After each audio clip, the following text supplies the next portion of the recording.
चलिए जी, स्वागत है आपका मेरे चैनल में एक बार फिर से। तो एक बार आज हम फिर बात करेंगे उत्तराखंड राज्य सहकारी बैंक। जी हाँ, जिसमें जो है वर्ग फोर्स सहयोगी गार्ड की भर्ती निकली हुई थी। और उसके अलावा रिसेंट 2 दिन पहले ही 29 सितंबर को उत्तराखंड हाई कोर्ट ने, माननीय कोर्ट ने जो है आदेश दिया है कि आपको 10 दिन के भीतर कोई ना कोई डिसीजन लेना है। 11 अक्टूबर को फिर सुनवाई। लेकिन जो बड़ी खबर इस वक्त की निकल के सामने आ रही है, जिसको देखकर आप चौंक जाएंगे। जी हाँ, सही सुना आपने। उत्तराखंड हाई कोर्ट के आदेश के जस्ट 1-2 दिन के बाद, जी हाँ, उत्तराखंड राज्य सहकारी बैंक लिमिटेड के जो अध्यक्ष साहब हैं, उन्होंने चतुर्थ श्रेणी वर्ग 4 जो सहयोगी गार्ड भर्ती घोटाले की जो तमाम चर्चाएं चल रही थी, उसको क्लीन चिट दे दी है। सही सुना आपने, बिल्कुल क्लीन चिट दे दी है, जैसे कुछ हुआ ही नहीं है। और सभी काम जो है मानकों के आधार पर हुए हैं। पूरी स्टोरी इस वीडियो में मैं आपके साथ शेयर करने वाला हूं, तो मेरे साथ आप अंत तक बने रहिएगा। चलिए शुरू करते हैं। लेकिन इससे पहले आप चैनल पे नए हैं तो लाइक, कमेंट एंड शेयर करना मत भूलिएगा। जी हाँ, चतुर्थ श्रेणी वर्ग 4 सहयोगी गार्ड भर्ती गड़बड़ी मामले को लेकर जहां एक तरफ नैनीताल हाईकोर्ट ने 2 हफ्तों में रिपोर्ट के आधार पर कार्रवाई करने के निर्देश दिए हैं, तो वहीं इस मामले में अब उत्तराखंड राज्य सहकारी बैंक लिमिटेड के अध्यक्ष पूरी भर्ती प्रक्रिया को ही क्लीन चिट दे दी है। सही सुना आपने कि पूरी भर्ती प्रक्रिया को ही क्लीन चिट दे दी गई है। इतना ही नहीं, भर्ती में अपनाई गई प्रक्रियाओं को भी शासन के नियमानुसार बताया। अब यहाँ पे आपको याद होगा, जो 3 सदस्यीय कमेटी बनी थी, इसमें नीरज बेलवाल और तमाम और जो 2 सदस्यीय, if I am not mistaken, committee बनी थी, उसने कई गड़बड़ियां जाहिर की थी। आपने अखबारों के माध्यम से भी सुनी होगी, हमने भी आपको इन्फॉर्मेशन दी थी।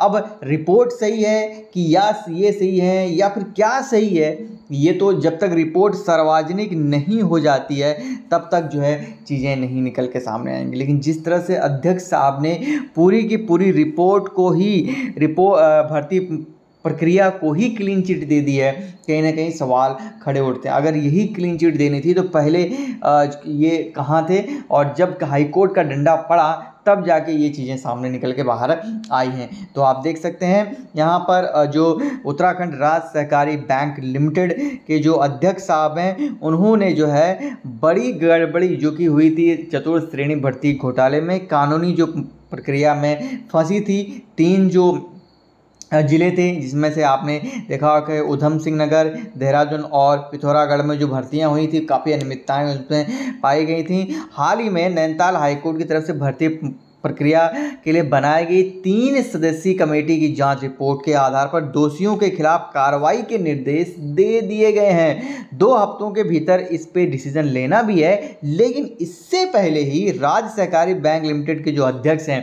दान सिंह रावत ने एक ऐसा काम कर दिया जिसके बाद पूरे मामले में राजनीति तेज हो गई है। उन्होंने क्या किया है वो मैंने ऑलरेडी आपको वीडियो के स्टार्ट में ही बता दिया था कि इस पूरी भर्ती प्रक्रिया को उन्होंने क्लीन चिट दे दी है। तो आप देख सकते हैं मामले में राजनीति के तहत विवाद किए जाने की सुगबुगाहट भी सुनाई दी थी। हालांकि इसके बाद 3 सदस्यीय जांच कमेटी बनाई गई थी, जिसने कई गड़बड़ियां निकाली थी। आपको याद हो, या तो वो रिपोर्ट गलत है, ठीक है, कुछ ना कुछ तो है ऐसा। अगर ऐसा है तो वो रिपोर्ट सार्वजनिक होनी चाहिए। जिस तरह से हाईकोर्ट ने जो है विधानसभा भर्ती घोटाले की रिपोर्ट को सार्वजनिक किया था, इसी तरह से ये रिपोर्ट भी सार्वजनिक होनी चाहिए। हालांकि हमने कुछ दिन पहले आपको वो बताया था कि आरटीआई के माध्यम से भी रिपोर्ट लेने की बात कही थी। उसमें क्या हुआ था, हमने आपको सारी खबरें बताई थी।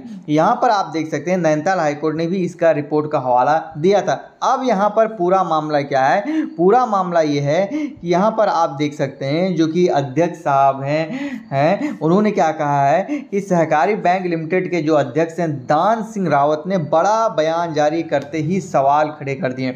दान सिंह रावत की माने तो जिलों में चतुर्थ श्रेणी की जो भर्तियां की गई वह शासन के माध्यम से निबंधन को दिए गए निर्देशों के क्रम में हुई हैं। इसमें आरक्षण से लेकर सभी प्रक्रियाओं का पालन किया गया है। यदि दस्तावेजों या किसी व्यक्ति की गलत नियुक्ति हुई है तो उस पर अलग से कार्रवाई की जा सकती है। उन्होंने कहा कि अब जांच रिपोर्ट के बाद जो कार्रवाई की जानी है वह सरकार स्तर पर होगी। तो आप देख रहे हैं, आप समझ रहे हैं कि पूरा का पूरा मामला क्या है। अध्यक्ष साहब ने कहा है भाई अगर मेरे हिसाब से ये इस भर्ती में कोई भी घपलेबाजी नहीं हुए। जो भी नियम थे, चाहे वो आरक्षण को लेकर हो, चाहे भर्ती की नियम, यहाँ की भर्ती की नियमावली को भी ताक कर रखकर ये भर्ती की गई थी, ऐसा जांच रिपोर्ट में कहती है और काफ़ी खुलासे सामने हुए थे। अब अध्यक्ष साहब का कहना है कि भाई जो नियमावली थी, जो शासन आरक्षण XYZ जो भी था, वो शासन के नियमों के अधीन हुआ था।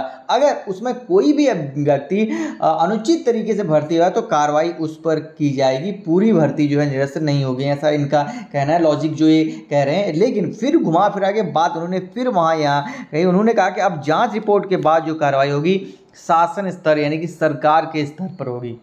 अब क्या होगा वो तो आने वाला समय बताएगा। 11 अक्टूबर को सभी का इंतजार, सबको इंतजार है, क्योंकि हाईकोर्ट में उस दिन इसकी सुनवाई है। लेकिन यार कहीं ना कहीं पूरी तो खिचड़ी पक रही है, और किसकी खिचड़ी बीरबल की है और किसकी घर की है और किसकी शासन की है, ये तो आने वाला समय बताएगा। लेकिन कहीं ना कहीं कुछ तो है।